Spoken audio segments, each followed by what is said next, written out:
Masjid, masyarakat mengenal masjid itu Baitullah, rumah Allah yang fungsinya untuk beribadah, sujud, sholat kepada Allah Subhanahu wa Ta'ala.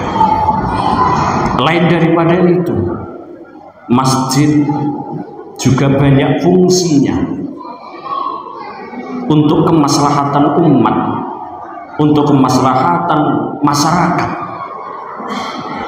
Bisa menjadi tempat untuk belajar dan mengajar, itu masjid.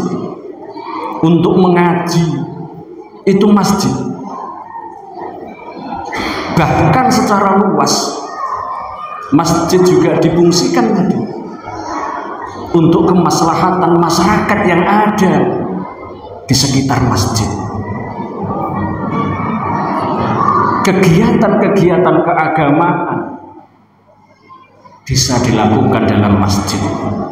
Dakwah-dakwah bisa di masjid. Untuk itu, masjid sangatlah banyak maslahatnya dalam kehidupan umat beragama ini. Ma'asyiral muslimin rahimakumullah. Menurut Syekh Quraisy Shihab,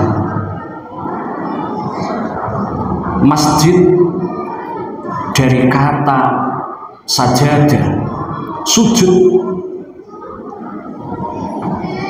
Maka ketika orang melihat secara fisik ini masjid, tempat ibadah bagi orang-orang muslim, hakikatnya di dalam masjid itu tempat rukuk, untuk menyerahkan diri, tadzarru kepada Allah Subhanahu wa Ta'ala. Di mana seorang muslim ketika berada di dalam masjid, dia merendahkan diri, telapak tangannya menyentuh bumi, jidatnya menyentuh bumi. Ini menandakan bahwasannya sujud kepada Allah Subhanahu wa Ta'ala, merendahkan kepada Allah Subhanahu wa Ta'ala. Maka Allah Subhanahu wa Ta'ala dalam surat Jin ayat 18, Allah berfirman, wa annal masjida lillah fala tad'u ma'allahi ahada.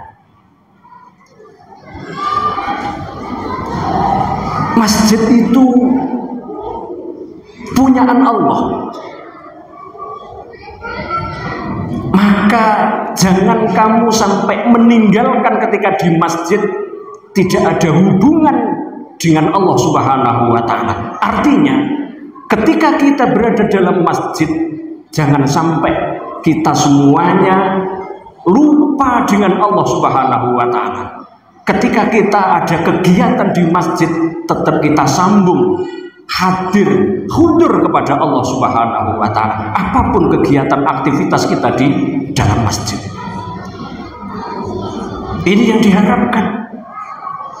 Jangan sampai kita lupa, kita berpaling, kita lalai dengan Allah Subhanahu wa Ta'ala, karena ini tempat sujud, karena ini tempat mengingat kepada Allah Subhanahu wa Ta'ala.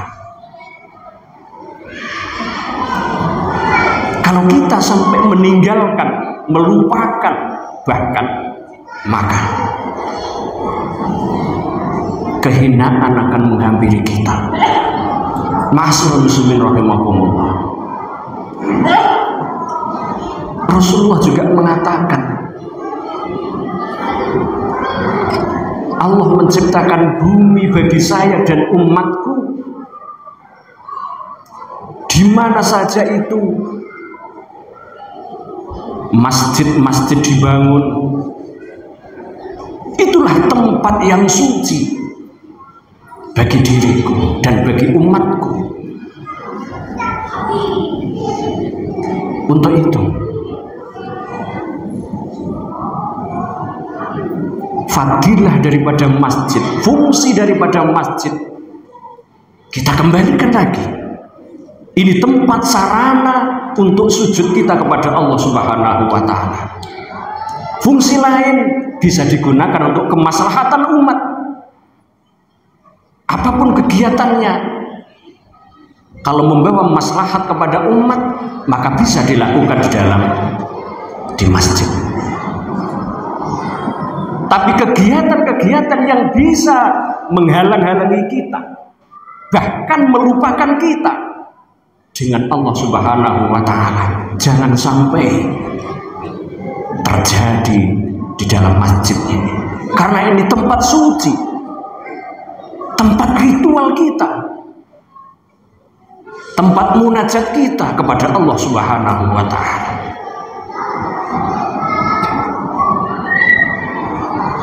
Fadilah-fadilah masjid banyak dijelaskan dalam kitab Tangkikul Qaul, itu juga dijelaskan banyak. Ketika seseorang masuk dalam masjid, jangan terlebih dahulu duduk, laksanakanlah 2 rakaat sholat. Apa ini? Yakni sholat tahiyatul masjid. Fadilah-fadilah yang lain dalam masjid juga banyak. Ketika seseorang menyalakan lampu di dalam masjid, maka nanti Allah akan memberikan kemuliaan di sisi Allah Subhanahu wa Ta'ala. Bahkan barang siapa yang menggelar alas di dalam masjid juga akan mendapatkan kemuliaan dari Allah Subhanahu wa Ta'ala. Barang siapa yang mengeluarkan kotoran dari masjid, kata Rasulullah, maka orangnya akan dibuatkan rumah di dalam surga. Banyak keterangan-keterangan dari Rasulullah SAW yang berkenaan dengan masjid. Dalam kitab Tangkih itu banyak dijelaskan hadis-hadis berkaitan dengan masjid. Untuk itu sekali lagi, mumpung ini bulan Ramadan, bulan umatnya Rasulullah, bulan kita semuanya, jangan sia-siakan kita beribadah. Ini ladang ibadah bagi kita, ini ladang amal bagi kita sebagai umat Rasulullah di dalam Ramadan ini. Kalau sampai kita menyanyiakan, menganggap biasa-biasa Ramadan, nantinya kita akan menyesal. Kita tahu Nabi Musa yang nyata-nyata menjadi Nabi dan Rasul saja ingin menjadi umatnya Rasulullah Muhammad SAW. Kenapa? Karena umatnya Rasulullah banyak mendapatkan keistimewaan dari Allah Subhanahu wa Ta'ala. Ramadan ini bulan umatnya Rasulullah. Umat-umat lain tidak dapat. Kita yang nyata-nyata umat Rasulullah kok sampai membiarkan begitu saja, berlalu begitu saja Ramadan tanpa ada bekas asar yang positif bagi kehidupan kita, maka sungguh kerugian terdapat dalam diri kita. Sampai Rasulullah mengatakan, "Lau ta'lamu ummati ma fi Ramadan la tamannu an takuna sama." Seandainya umatku tahu apa yang ada dalam Ramadan, niscaya umatku minta kepada Allah 12 bulan dijadikan Ramadan semuanya. Berarti ada istimewanya Ramadan ini. Kalau tahu begitu, umat Muhammad tidak perlu bulan Rajab, bulan Sa'ban, bulan Muharram, bulan Dzulhijjah, semua dijadikan Ramadan semuanya. Karena apa? Karena melihat keistimewaan yang ada dalam bulan Ramadan ini. Kita beruntung oleh Allah Subhanahu wa Ta'ala sampai detik ini masih diberikan nikmat berupa nikmat sehat, nikmat sempat, nikmat kekuatan, sehingga kita bisa bertemu dengan bulan yang mulia ini. Sehingga dalam bulan yang mulia ini kita bisa mengumpulkan pundi-pundi amal mengumpulkan ibadah yang nantinya bisa kita buat bekal menghadap kepada Allah Subhanahu wa taala.